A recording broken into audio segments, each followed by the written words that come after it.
બહુ જબરદસ્ત ક્વેશ્ચન છે અને ઓનેસ્ટલી બહુ જ ઇમ્પોર્ટન્ટ ક્વેશ્ચન છે એ બધા લોકો માટે જે લોકોએ ઇન્ડિયામાં કેશ સેલરીમાં કામ કર્યું હોય. I have shown 3 years of work experience in India during applying for study permit. How can I claim it?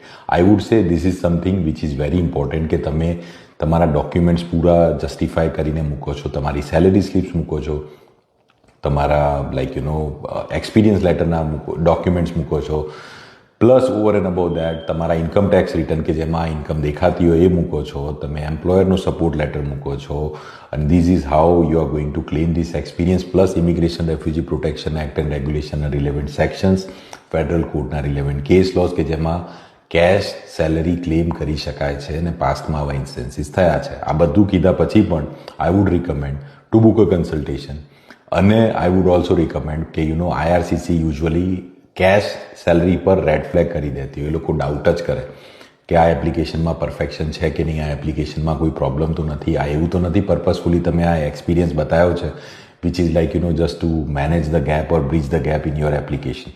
So it has to be done very carefully. તમે પહેલાં સ્ટડી પરમિટમાં શું મૂક્યું, કયા ડોક્યુમેન્ટ મૂક્યા, તમારી વર્ક પરમિટમાં તમે આ એક્સપિરિયન્સ મેન્શન કર્યો કે ના કર્યો જ્યારે તમે PGWP એપ્લાય કરી ત્યારે, અને તમે PRના ટાઈમે મેન્શન કરો છો, has it been skipped in between.